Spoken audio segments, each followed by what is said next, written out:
नमस्कार साथियों, आज की इस वीडियो में हम एसएसटी क्लास 6 फर्स्ट चैप्टर जो नया सिलेबस है उस पर आधारित वीडियो बना रहे हैं। इस लेक्चर में आपको बहुत सारी जानकारी मिलने वाली है। जैसे कि आपको दिखाई दे रहा होगा परिचय सामाजिक विज्ञान क्यों, इसके अलग-अलग थीम है। इस पे हमने पहले भी वीडियो बनाया हुआ है, वो आप चैनल पे जाकर के देख सकते हैं। और मतलब 5 अलग-अलग थीम में नई वाली बुक में एसएसटी को कवर किया गया है, जैसे कि आप पिछले लेक्चर में देखे होंगे। और इसके साथ-साथ अगर हम आगे बढ़ें तो इसमें विषय के बारे में, सिलेबस के बारे में गहराई से बताया गया था। तो इस चैप्टर में हम सीधा अपने टॉपिक पे आते हैं, जहाँ से हमें आगे कंटिन्यू करना है। पृथ्वी पर स्थानों की स्थिति। अध्याय 1। पृथ्वी अंतरिक्ष में स्थित है जो जल, पृथ्वी, अग्नि और वायु से बनी है और यह गोलाकार है। यह सभी स्थलीय और जलीय प्राणियों से घिरी हुई है।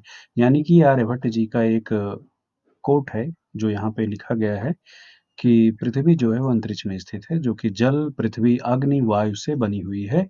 यह गोलाकार है और यह सभी स्थलीय और जलीय प्राणियों से घिरी हुई है। अब इसके बाद अगर यहाँ पे आप नज़र डालेंगे स्क्रीन पे, तो आपको एक प्राचीन टाइम पे मैप कैसे बनता था, पुराने टाइम पे मैप कैसे बनता था, वो दिखाया गया है यहाँ पे। और चलो आगे बढ़ते हैं। कुछ महत्वपूर्ण प्रश्न दिए गए हैं, जिसे आप अगर देखेंगे तो मानचित्र क्या है, हम इसका उपयोग कैसे करते हैं, इसके मुख्य घटक क्या हैं, यानी कि क्या-क्या चीज़ें मानचित्र का हिस्सा होती हैं। उसके बाद दूसरा सवाल है कि निर्देशांक क्या है, पृथ्वी पर किसी स्थान को अन अंकित करने के लिए अक्षांश और देशांतर का उपयोग कैसे किया जा सकता है, देशांतर से स्थानीय समय और मानक समय कैसे संबंधित है। तो इस चैप्टर में जो महत्वपूर्ण सवाल हैं, इनके भी जवाब आपको मिलने वाले हैं। बने रहिए वीडियो में अंत तक, आपको बहुत सारे प्रश्नों के जवाब जो है वो मिलेंगे। हम आगे बढ़ते हैं। जैसे चलिए, कल्पना कीजिए कि आप पहली बार किसी नगर की यात्रा करते हैं। उस नगर में आप जिन स्थानों की यात्रा करना चाहते हैं, उनका पता कैसे लगाएंगे? आप सहायता के लिए किसी स्थानीय व्यक्ति से पूछ सकते हैं अथवा उस नगर के मानचित्र को देख सकते हैं। पिछली कक्षाओं में आपने मानचित्र के बारे में कुछ बातें सीखी थीं और इस अध्याय में हम उनका विस्तार पूर्वक अध्ययन करेंगे। तो यहाँ पे आपको बताया गया है कि मान लो आपको किसी शहर में जाना है और वहाँ पर जाने के लिए जिस जगह पे आपको जाना है, वहाँ का एड्रेस आपको नहीं पता है। तो आपके पास 2 ऑप्शन हैं, या तो आप मैप की मदद लीजिए या तो आप वहाँ के किसी स्थानीय व्यक्ति से उस एड्रेस के बारे में पूछिए ताकि आप अपने स्थान पर पहुँच पाएँ। तो चलिए बच्चों, हम एक खेल खेलते हैं। खेल क्या है? नीचे अगले पेज पे यहाँ पे आप अगर देखेंगे, एक मैप दिया गया है। इस मैप में आप देख रहे होंगे आवासीय भवन, चिकित्सालय, नगर पंचायत, संग्रहालय, बाजार, विद्यालय, रेलवे स्टेशन और मैप में दिशा को बताने के लिए एक संकेतक दिखाया गया है। चलिए, कल्पना कीजिए आप रेलवे स्टेशन पर एक रेलगाड़ी से अभी-अभी उतरे हैं, यानी कि मान के चलो आप यहाँ पर एक स्टेशन पर एक ट्रेन से उतरे हैं। मानचित्र पर अंकित बैंक में आप जाना चाहते हैं। आप किस मार्ग से जाएंगे? क्या कोई अन्य संभावित मार्ग भी है? क्या आप इसी मानचित्र में सार्वजनिक उद्यान, विद्यालय और संग्रहालय का भी पता लगा सकते हैं? यानी कि विद्यालय के साथ-साथ में आपको सार्वजनिक उद्यान, गार्डन और संग्रहालय का भी पता लगाना है, म्यूजियम का भी। यदि आप बैंक से बाजार तक जाना चाहते हैं, तो आप किस मार्ग को चुनेंगे? ऐसी परिस्थिति में एक मानचित्र उपयोग में आता है, यानी कि इन चीज़ों को आपको बताने के लिए एक मानचित्र जो है वो मदद करेगा। मानचित्र होता क्या है? मानचित्र स्थानों का पता लगाने के लिए एक मार्गदर्शक की तरह है, जो यह दर्शाता है कि किसी स्थान की स्थिति कहाँ है और वहां तक कैसे पहुंचा जा सकता है। मानचित्र के दाएं कोने के शीर्ष पर स्थित 4 तीरों पर ध्यान दीजिए। हम आगे देखेंगे कि वे कैसे कुछ विशिष्ट दिशाओं को इंगित करते हैं और मानचित्रों को समझाने में अधिक सहायक होते हैं। तो यानी कि चलो हम इन मानचित्रों को देखते हैं। अगर मानचित्र पे आप गौर करें तो यहाँ पर ये जो तीर का निशान दिखाया गया है ना, ये आप देखें अगर तो ऊपर की दिशा में क्या है? उत्तर है। नीचे की दिशा में दक्षिण को दिशा दिखाया गया है। दाहिनी तरफ पूरब है और बाईं तरफ पश्चिम दिशा दिखाई गई है। ये सारी चीजें एक मैप में दिशा को निर्धारित करने में सहायक होती हैं।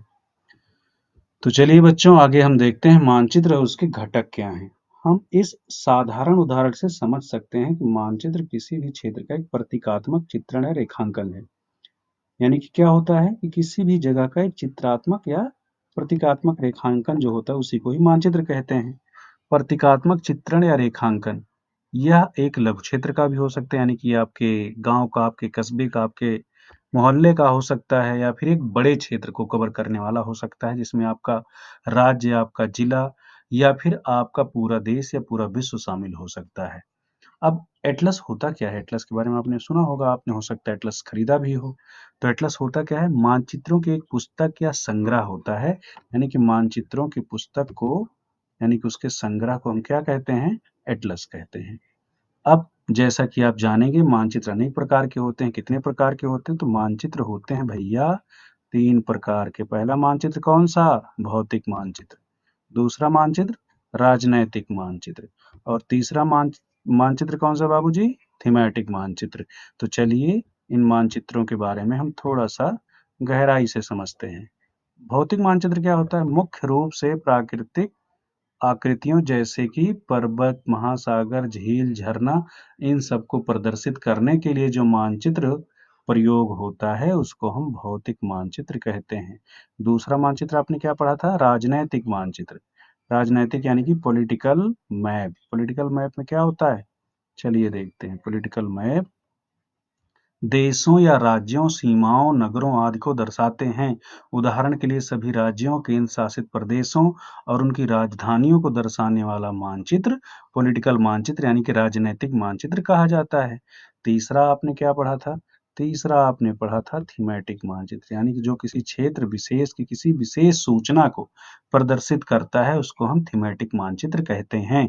जैसे कि किसी भी क्षेत्र में रेलवे लाइनों का जाल कैसा है, रोड का नेटवर्क कैसा है और उसके साथ-साथ में कहाँ-कहाँ पे हॉस्पिटल है, या किसी देश में कितने राष्ट्रीय उद्यान हैं, कितने पर्यावरण पार्क हैं, इन सबको दर्शाने वाले मानचित्र को जो एक स्पेशल टाइप की जानकारी को दिखाते हों, उनको थीमेटिक मानचित्र कहा जाता है बच्चा लोग।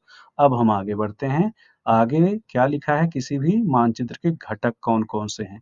जैसा कि आपने भी देखा मानचित्र के घटक 3 होते हैं। कौन-कौन से? एक तो होता है दूरी और दूसरा क्या होता है? दूसरा होता है दिशा और तीसरा होता है प्रतीक चिन्ह। यानी कि दूरी, दिशा और प्रतीक चिन्ह, ये तीनों किसी भी मानचित्र के मुख्य घटक होते हैं। अब इनमें हम इन चीजों को थोड़ा सा डिटेल में पढ़ेंगे। क्या आप कभी अचंभित हुए हैं कि एक बृहद क्षेत्र को कागज के एक छोटे टुकड़े पर कैसे प्रस्तुत किया जा सकता है? आपने कभी सोचा? मानचित्र तो आप देखते ही होंगे। तो देखा है ना कि किसी बड़े क्षेत्र को एक छोटे से मैप पे कैसे दिखा दिया जाता है। यह मानचित्र के स्केल की सहायता से किया जाता है। किसकी सहायता से? स्केल की सहायता से किया जाता है। यानी कि किसी मानचित्र को, किसी बड़े क्षेत्र को एक छोटे से कागज के टुकड़े पर दिखाने का काम किसकी मदद से संभव हो पाता है? किसी मानचित्र के स्केल की मदद से। आइए हम एक लघु नगर के हमारे मानचित्र पर वापस जाते हैं और उसको देखते हैं, उसमें स्केल क्या है इसको हम बेहतर तरीके से समझते हैं। ये रहा। यानी कि अब उसमें देखते हैं कि संकेतक क्या दिया है, स्केल में क्या दिया है। माना कि यह 500 मीटर है तो हम कहेंगे 1 सेंटीमीटर बराबर 500 मीटर। यानी कि किसी मैप में अगर स्केल में लिखा है कि 1 सेंटीमीटर बराबर 500 मीटर, तो इसका मतलब है कि उस मैप में 1 सेंटीमीटर की दूरी जो दर्शाई गई है वास्तव में धरातल पर वो 500 मीटर को प्रदर्शित करेगी। स्केल नीचे बाएं कोने में एक रूलर के द्वारा दर्शाई गई है जिसकी लंबाई के ऊपर 500 और किनारे पर किलोमीटर लिखा हुआ है। सामान्यतः इसका अर्थ होता है कि जो रूलर मुद्रित मानचित्र में 2.5 सेंटीमीटर मापता है वह भूमि पर 500 किलोमीटर को दर्शाता है।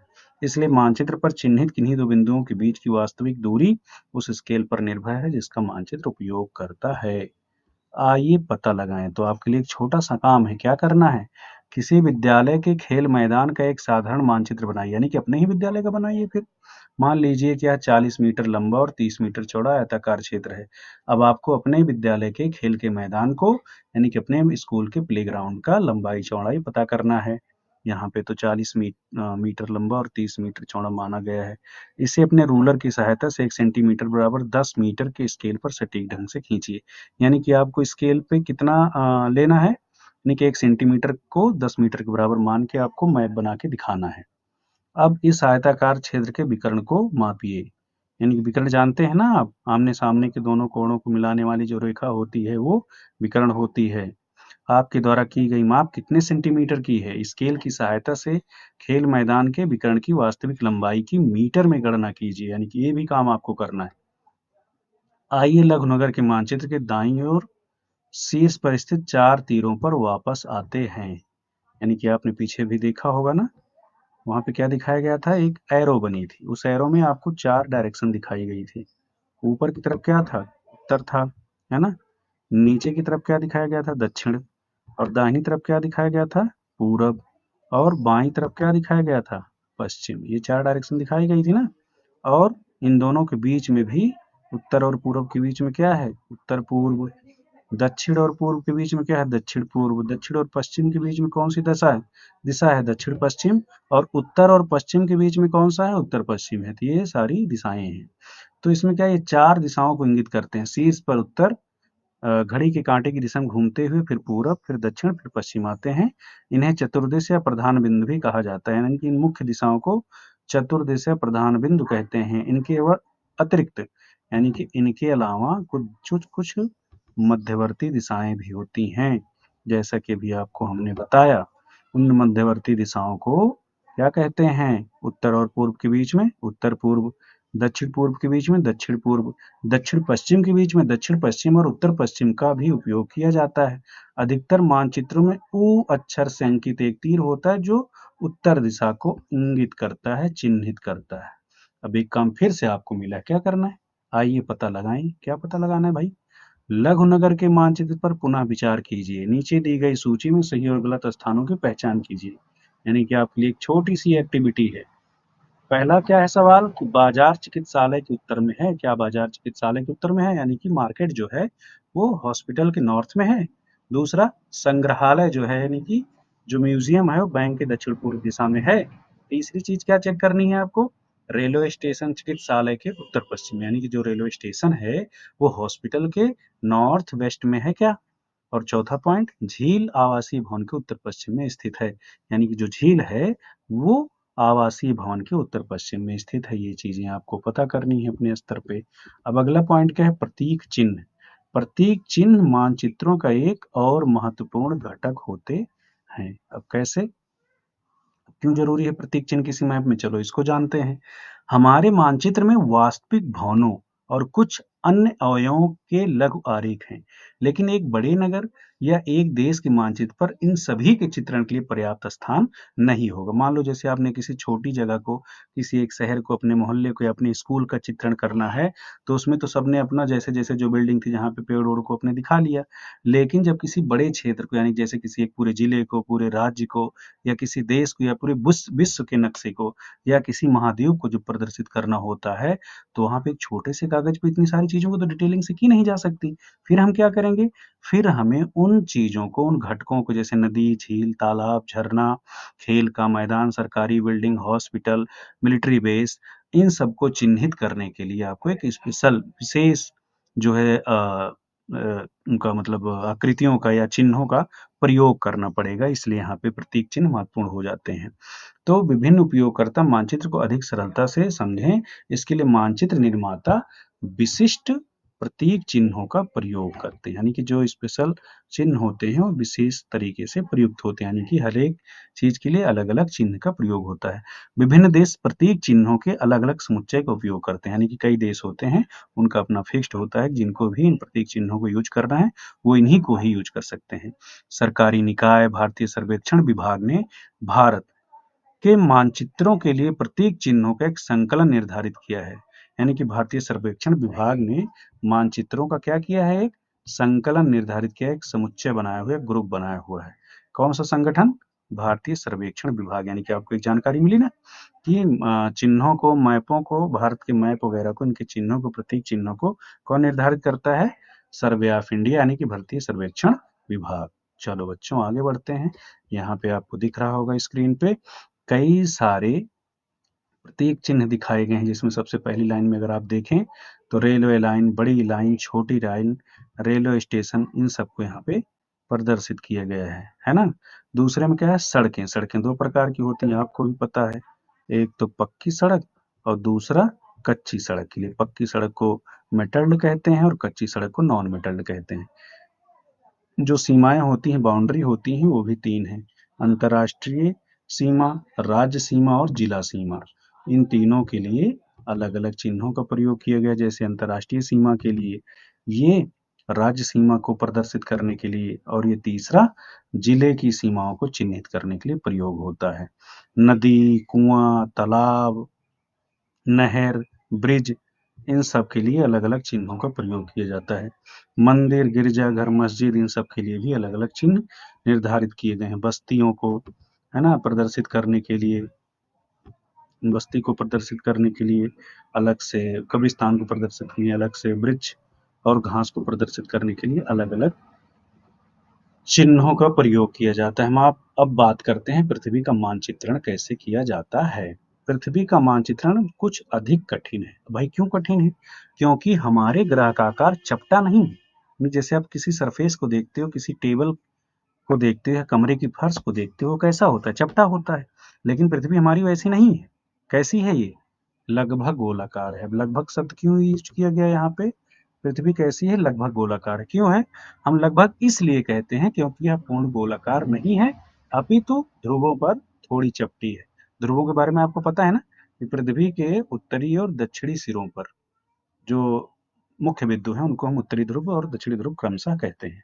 हम इसे व्यवहारिक दृष्टि से गोलाकार मानेंगे, यानी कि है तो नहीं है गोलाकार, लेकिन हम गोलाकार अपने काम के लिए मान के चलते हैं। अब इसके लिए क्या करना है आपको? कागज के एक समतल पृष्ठ पर एक गोलाकार वस्तु को यथार्थ चित्रित करना संभव नहीं है। अब इससे जुड़ी एक एक्टिविटी है, क्या है? इसको समझने के लिए एक छोटा सा काम करना है आपको। संतरे को छिलका लेना है ना, और उसके उसके छिलकों के केवल 3 अथवा 4 टुकड़े करने हैं। इसके बाद एक मेज पर उन्हें चपटा करने का प्रयास करना है। आपको पता चलेगा कि किनारों को तोड़े बिना आप यह काम नहीं कर पाएंगे। अब एक ग्लोब पर विचार कीजिए जो एक गोल आकृति जैसा है। उस पर एक मानचित्र बनाया गया है। यानी ग्लोब क्या है? कमेंट करके बताइए आप, ग्लोब क्या होता है? यह पृथ्वी, चंद्रमा, ग्रह, तारों और तारामंडल आदि का भी एक मानचित्र हो सकता है। इस पृष्ठ पर दिए गए प्रथम चित्र पर दर्शाई गई वह भौतिक वस्तु जो गोलाकार है, सामान्यतः धातु, प्लास्टिक या कार्डबोर्ड से बनी होती है। यानी कि यहाँ पे अगर आप चित्र में देखें तो ये जो चीज दिखाई दे रही है, ये कैसी है? गोलाकार है। और किस चीज से बनी हुई है? लगभग किसी धातु, प्लास्टिक या फिर कार्डबोर्ड से बनी हुई होती है। अब आगे हम यहाँ पृथ्वी के भूगोल का प्रतिनिधित्व करने वाले ग्लोब का अध्ययन करेंगे। अब ग्लोब क्या होता है? ग्लोब पृथ्वी का एक तरीके से प्रारूप होता है। चूंकि गोलों और पृथ्वी का आकार एक समान होता है, इसलिए ग्लोब किसी समतल मानचित्र की तुलना में पृथ्वी के भूगोल को बेहतर तरीके से समझा पाता है। अब निर्देशांक क्या होते हैं इसको समझना। किसी नगर या कस्बे के एक बड़े बाजार की कल्पना कीजिए जिसमें सीधी पंक्तियों में समान आकार की दुकानें हैं। यानी कि अब करना क्या है आपको? आप बाजार में एक स्टेशनरी की दुकान पर अपने मित्र से मिलना चाहते हैं, लेकिन आपका मित्र यह नहीं जानता कि दुकान कहाँ पर है। अतः आप उसे इस प्रकार का निर्देश देंगे: प्रवेश द्वार से 5वीं पंक्ति की 7वीं दुकान पर शाम 6 बजे मुझे मिलो। अब इससे क्या होगा कि आप सटीक तरीके से अपने दोस्त को अपने स्थान पर पहुंचा पाएंगे। इससे आपका मित्र आपकी सही स्थिति को निर्धारित कर पाएगा। अब दूसरा एग्जाम्पल क्या लेना है? अब आपको शतरंज के पटल पर विचार करना है। शतरंज आप खेलते होंगे, चेस जिसको कहते हैं। उसमें क्या है? आगे बढ़ने वाले खिलाड़ी की चालों को दर्ज करने के लिए मुख्य खानों पर, यानी कि अल्फाबेट और 1 से 8 तक उसमें निर्धारण किया गया होता है। इस साधारण प्रणाली से खिलाड़ी प्रत्येक वर्ग को अंकित कर पाते हैं और प्रत्येक चाल चिन्हित कर पाते हैं। समझे भैया? यहाँ पर सफेद पक्ष की रानी के सामने वाले प्यादे को 2 चाल आगे बढ़ाकर खेल का आरंभ किया जाता है। अतः प्यादा घ2 से घ4 की ओर बढ़ जाता है। काम और आपको करना है, क्या करना है? पता लगाना है। क्या? यदि आपको काले पक्ष की ओर खेलना हो और उसी विधि से प्रत्युत्तर देना हो तो इन्हीं नियमों का उपयोग करते हुए अपनी चाल लिखिए। ठीक है, ये काम आपको करना है। इन 2 उदाहरणों में प्रयुक्त प्रणाली को निर्देशांक प्रणाली कहते हैं। यानी कि ऊपर जो एक बाजार वाला उदाहरण आपको मिला और उसके साथ साथ में चेस का एग्जाम्पल जो आपने देखा, उसमें जो व्यवस्था प्रयोग की गई है उसको हम निर्देशांक प्रणाली कहते हैं। इनके 2 निर्देशांकों की सहायता से स्टेशनरी की दुकान के साथ साथ शतरंज के पटल पर वर्गाकृति को भी ठीक ठीक निर्धारित किया जा सकता है। मानचित्र पर किसी स्थान पर स्थिति के निर्धारण के लिए निर्देशांकों की इसी प्रणाली का प्रयोग किया जाता है। यानी कि मानचित्रों में भी किसी स्थान के निर्धारण के लिए इन्हीं प्रणाली का यूज किया जाता है। मानचित्र में दो चीजें होती हैं इस चीज को निर्धारित करने के लिए। पहला क्या है? अक्षांश। अक्षांश क्या होता है? आइए ग्लोब को पुनः देखते हैं। इस पर उत्तर ध्रुव और दक्षिण ध्रुव की पहचान करना सरल है। ग्लोब को घुमाइए। क्या काम करना है आपको? ग्लोब को घुमाओ। फिर क्या होगा?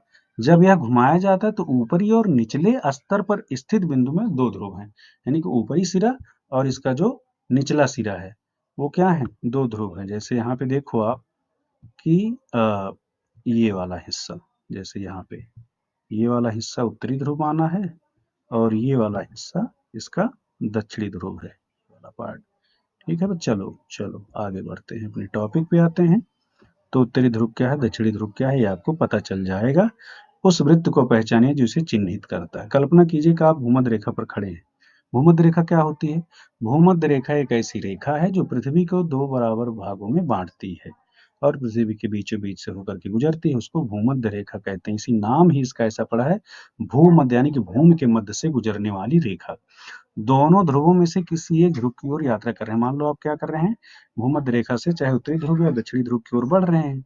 ऐसा करते समय भूमध्य रेखा से आपकी दूरी बढ़ती जाएगी। यानी जैसे जैसे आप भूमध्य रेखा से दूर होंगे तो आपकी दूरी बढ़ती जाएगी और ध्रुवों के नजदीक आते जाएंगे। अक्षांश भूमध्य रेखा से इसी दूरी को मापता है। यानी कि वह रेखाएं जो भूमध्य रेखा से ध्रुवों की ओर बढ़ने पर स्थान के मापन करती है, दूरी का मापन करती है, उसी को अक्षांश कहते हैं। आप इस यात्रा के किसी भी बिंदु पर एक काल्पनिक रेखा खींच सकते हैं जो भूमध्य रेखा के समानांतर पूर्व से पश्चिम की ओर जाती है। इस प्रकार की रेखा को अक्षांश कहा जाता है। यानी कि ऐसी रेखाओं को जो भूमध्य रेखा के समांतर खींची जाती हैं और भूमध्य रेखा से दूरी को प्रदर्शित करती हैं, उसको अक्षांश या समानांतर रेखा कहते हैं। यह पृथ्वी के चारों ओर एक वृत्त बनाती है और इसकी खासियत क्या है? ये क्या बनाती है? वृत्त। पुनः ग्लोब पर यह सुनिश्चित करना सरल है कि सबसे बड़ी जो वृत्त है, यानी कि वृत्तीय रेखा है, वो क्या है? विषुवत वृत्त है, यानी कि भूमध्य रेखा है। जब हम जैसे ही उत्तर की ओर या दक्षिण की ओर आगे बढ़ते हैं तो अक्षांश द्वारा अंकित किए गए वृत्त छोटे होते जाते हैं। ध्रुवों की ओर जैसे जैसे आप बढ़ेंगे तो वृत्त जो होंगे वो, यानी कि रेखाएं जो है, छोटी होती चली जाएंगी। अक्षांशों को किसमें प्रदर्शित किया जाता है, क्या आपको जानकारी है बच्चा लोग? तो अक्षांशों को अंशों में व्यक्त किया जाता है, डिग्री में, है ना। परंपरागत रूप से विषुवत वृत्त अक्षांश 0 डिग्री या शून्य अंश है, जबकि दो ध्रुवों के अक्षांश क्रमशः 90 डिग्री उत्तर और 90 डिग्री दक्षिण माना जाता है। इन्हें क्रमशः 90 डिग्री उत्तर और 90 डिग्री दक्षिण के रूप में लिखा जाता है। अक्षांश और जलवायु के बीच में भी संबंध होता है, क्या आपको पता है? पढ़ा होगा शायद आपने, या आपके भैया या दीदी ने, मम्मी या पापा ने आपको बताया हो। तो अक्षांश का जलवायु से किस प्रकार संबंध है, पहले इसको हम समझ लेते हैं। जैसा कि हमने आपको पहले बताया कि भूमध्य रेखा क्या है, पृथ्वी को दो बराबर भागों में बांटती है और जिसका कोऑर्डिनेट क्या है, 0 डिग्री अक्षांश है ना। तो अब इससे भूमध्य रेखा से चाहे आप उत्तरी ध्रुव की तरफ बढ़े चाहे दक्षिणी ध्रुव की तरफ बढ़े, तो जब भूमध्य रेखा के चारों तरफ, दोनों तरफ का जो एरिया होता है वो कैसा होता है, सामान्यतः गर्म होता है। क्यों होता है? क्योंकि भूमध्य रेखा पर सूर्य की किरणें लगभग साल भर सीधी पड़ती हैं। इसलिए भूमध्य रेखा के दोनों तरफ, है ना, चाहे उत्तरी ध्रुव की तरफ आप बढ़ो चाहे दक्षिणी ध्रुव की तरफ आप बढ़ो, आपको कैसा मौसम मिलेगा? गर्म मौसम मिलेगा, है ना। अब इसके बाद में क्या है, भूमध्य रेखा से जब आप आगे बढ़ते हैं लगभग कितना डिग्री, आपको आ,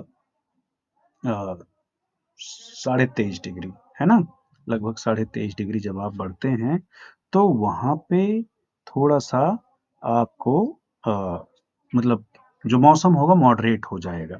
यानी कि 0 डिग्री से 23.5 डिग्री के बीच का जो 23.5 डिग्री, है ना, 23.5 डिग्री, यानी कि 23.5 डिग्री का जो एरिया होता है उसको उसके बीच का जो एरिया होता है उसको हम कैसा बोलते हैं? टॉरिड जोन बोलते हैं। यानी कि हाँ, सामान्यतः वहाँ का तापमान कैसा रहता है? उष्ण रहता है।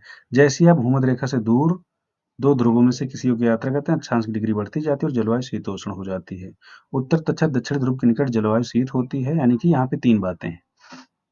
मध्य का जो हिस्सा होता है ध्रुवों के और भूमध्य रेखा के बीच में, वहां पे तो न ज्यादा गर्मी होती है न ज्यादा ठंडी होती है, वहां का मध्यम तापमान रहता है। उससे आगे आप बढ़ेंगे तो तापमान कैसा आपको मिलेगा, वहां का तापमान ठंडा मिलेगा, है ना, यानी कि मौसम कैसा होगा, उष्ण होगा, शीत होगा, है ना। ऐसा ही आपको पूरा मिलने वाला है, जैसा कि आप इसमें आप देख पा रहे हैं ग्लोब में, है ना। ये क्या है, ये भूमध्य रेखा है। उसके बाद 23.5 डिग्री पे जब आप बढ़ेंगे तो वहां पे क्या पाई जाएगी, ट्रॉपिक ऑफ कैंसर, है ना। उसके बाद 62.5 डिग्री पे आप बढ़ेंगे तो वहां पे क्या पाई जाएगी, वहां पे पाया जाएगा आर्कटिक रेखा, है ना। चलिए देशांतर की बात करते हैं। अब कल्पना कीजिए कि आप संभवतः सर्वाधिक छोटी रेखा पर उत्तर ध्रुव से दक्षिण ध्रुव की ओर यात्रा कर रहे हैं। ग्लोब का अवलोकन कीजिए, आप पाएंगे कि यूरोप और अफ्रीका के मार्ग से जाने की जगह आप एशिया के मार्ग से भी जा सकते हैं और दूरी एक समान होगी। इन रेखाओं को देशांतरी यानांतर मेरिडियन ऑफ लॉन्गिट्यूड कहा जाता है, यानी कि ये अर्धवृत्त हैं जो एक ध्रुव से दूसरे ध्रुव तक जाते हैं, यानी कि एक ध्रुव से दूसरे ध्रुव तक मिलाने वाली रेखाओं को देशांतर रेखा कहते हैं। आप विज्ञान में यह भी सीखेंगे कि पृथ्वी अपनी धुरी पर घूमती है। इसे सरलता से समझने के लिए एक टेबल लैंप को अपने ग्लोब से थोड़ा दूर रखें और कल्पना कीजिए कि जब यह सूर्य है जो पृथ्वी को प्रकाशित कर रहा है। ग्लोब को पूर्व की ओर घुमाने पर हम देख सकते हैं कि पृथ्वी पर कुछ स्थानों पर प्रातः काल है, अन्य स्थानों पर मध्याह्न, सायं या रात्रि, यानी कि एक ही समय पर पृथ्वी के अलग अलग हिस्से पर अलग अलग समय रहता है। कहीं पे सुबह, कहीं पे दोपहर, कहीं पे शाम, कहीं पे रात्रि। जब एक देश में प्रातः नाश्ते का समय होता है तो अन्य देश में मध्याह्न भोजन का समय होता है और किसी तीसरे देश में लोग रात्रि भोजन कर गहरी नींद में सो रहे होते हैं। इसी कारण एक स्थान से के देशांतर के माप द्वारा हम उस स्थान के समय को भी मापेंगे। देशांतर को मापने के लिए हमारे द्वारा प्रमुख याम्योत्तर कहे जाने वाले संदर्भ बिंदु को परिभाषित करना आवश्यक है। तो प्रमुख याम्योत्तर कौन सी होती है, इसे ग्रीनविच यामोत्तर भी कहते हैं, क्योंकि वर्ष 1884 में कुछ देशों ने तय किया कि इंग्लैंड में लंदन के एक क्षेत्र ग्रीनविच से गुजरने वाली याम्योत्तर प्रमुख याम्योत्तर के लिए, यानी कि प्रमुख याम्योत्तर के लिए अंतर्राष्ट्रीय मानक मानी जाएगी। इसे 0 डिग्री देशांतर के रूप में अंकित किया जाता है। यदि आप ध्रुवों में से किसी एक की ओर यात्रा करते हैं तो जिस प्रकार अक्षांश भूमध्य रेखा से दूरी का एक माप है, उसी प्रकार यदि आप भूमध्य रेखा के साथ साथ यात्रा करते हैं तो देशांतर प्रमुख याम्योत्तर से दूरी का माप होता है। देशांतर को भी डिग्री में मापा जाता है और पश्चिम हो या पूरब, इसका मान 0 डिग्री से 180 डिग्री तक बढ़ता है। इसमें पश्चिम के लिए पा तथा पूरब के लिए पू वर्णों को जोड़ा जाता है। उदाहरणतः पूर्णांक का उपयोग करते हुए न्यूयॉर्क का देशांतर 14 डिग्री पश्चिम है, जबकि दिल्ली का 77 डिग्री पूरब है और टोक्यो का 140 डिग्री पूरब माना जाता है। अक्षांश और देशांतर मिलकर एक स्थान के दो निर्देशांक होते हैं जिन इनके साथ आप पृथ्वी पर किसी स्थान का पता लगाने में सक्षम होते हैं। जैसे कि आपने ऊपर पढ़ा अक्षांश रेखाओं और देशांतर रेखाओं के बारे में, तो इन्हीं दोनों से मिलकर किसी स्थान का निर्देशांक बनता है जिससे आप किसी भी स्थान का पता लगा पाते हैं। इस प्रकार जब यह कहा जाता है कि दिल्ली 29 डिग्री उत्तर अक्षांश और 77 डिग्री पूर्व देशांत पर स्थित है, तो इससे आप भली बात समझ सकते हैं। यद्यपि यह डिग्री अनुमानिक रूप से पूर्ण है किंतु सटीक नहीं है। चित्र में नीली रेखाएं ग्लोब पर अक्षांश और देशांतर की याम्योत्तर को दर्शाती हैं। यह सभी रेखाएं मिलकर ग्लोब पर एक ग्रिड बनाती हैं जिन्हें ग्रिड रेखाएं कहते हैं, यानी कि जितनी भी देशांतर और अक्षांश रेखाएं हैं वो सारा कुछ मिलकर के ग्लोब पर एक ग्रिड का निर्माण करती हैं, हम जिसे ग्रिड रेखाएं भी कहते हैं। ये रहा ग्रीनविच यामोत्तर यहाँ पे दिखाया गया है। फिर अगर ये ग्रीनविच यामोत्तर है, पश्चिमी गोलार्ध को दिखाया गया है यहाँ पे और पूर्वी गोलार्ध को दिखाया गया है, यानी कि ग्रीनविच मीन टाइम रेखा को अगर हम देखें तो पृथ्वी को दो भागों में बांटते हैं, जिसके पश्चिम के क्षेत्र को पश्चिमी गोलार्ध और पूरब के क्षेत्र को पूर्वी गोलार्ध कहते हैं। इसी तरीके से जो इक्वेटर यानी विषुवत रेखा भूमध्य रेखा है, वो भी पृथ्वी को दो भागों में बांटती है, दो लगभग गोल अर्धगोले में बांटती है, जिसको उत्तरी वाले हिस्से को उत्तरी गोलार्ध और दक्षिणी वाले हिस्से को हम दक्षिणी गोलार्ध कहते हैं। तो ये रहे उत्तरी गोलार्ध, दक्षिणी गोलार्ध, पूर्वी गोलार्ध और पश्चिमी गोलार्ध के बारे में जानकारी। वास्तव में ध्यान रखें, क्या ध्यान रखना है, वास्तव में ग्रीनविच यामोत्तर पहले ज्ञात प्रमुख यामोत्तर रेखा नहीं है। अतीत में अन्य प्रकार के अमेत्तर भी थे। वास्तव में यूरोप